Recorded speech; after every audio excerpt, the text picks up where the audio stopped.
Retire అయిన తర్వాత మనం తీర్థయాత్రలకు వెళ్దాం అనుకుంటారు.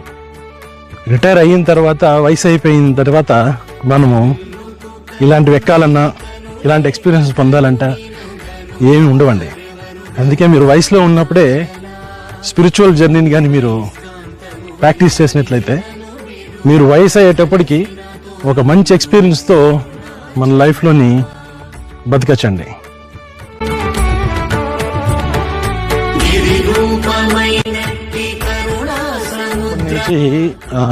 దేవుడు అంటే నమ్మకము లేకపోవడం కాదు, నమ్మకం ఉండడం అని కాదండి. అంటే ఏం ముఖాలో తెలీదు. దేవుడు అంటే అతను ఎక్కడైనా ఉంటాడు కదా అని ఒక నమ్మకం ఉండేది. అంటే పర్టికులర్గా ఈ దేవుడినే మనం మొక్కాలి, కొబ్బరికాయలు కొట్టాలి, పూజలు చేయాలి, అభిషేకాలు చేయాలని ఎప్పుడు కూడా నాకు అలాంటి ఎమోషనల్గా నేను ఎప్పుడు ఫీల్ అవ్వలేదండి. కానీ ఇది ఏంటి, ఒక టైప్ ఆఫ్ డీప్ ఇన్సైడ్ నాకు ఎప్పుడు ఒక డీప్ కాలింగ్ ఉండేది. అది ఏ విధంగా ఇక్కడికి రమణ మహర్షి గారి ఆశ్రమానికి కనెక్ట్ అయ్యానో అది ఒక పెద్ద లాంగ్ జర్నీ. బట్ ఫైనల్గా ఇక్కడ వచ్చిన తర్వాత I can experience deeper and deeper అండి.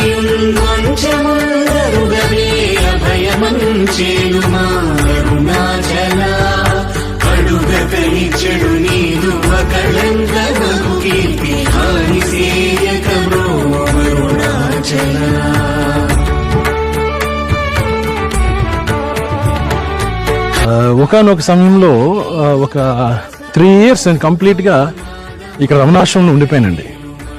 అంటే ఎప్పుడైతే ఇక్కడ మనం ఉంటామో you can feel something different అండి. అది ఎవరికి వారు ఎక్స్పీరియన్స్ అవ్వాల్సిందే. అంటే పర్టికులర్గా ఇదే ఎక్స్పీరియన్స్ అని చెప్పలేం. అంటే ఒక్కొక్కరికి ఒక్కొక్క ఎక్స్పీరియన్స్లో they can feel from inside. అంటే ఇక్కడ రమణాశ్రమం గారి మెడిటేషన్ హాల్ ఉంటుందండి.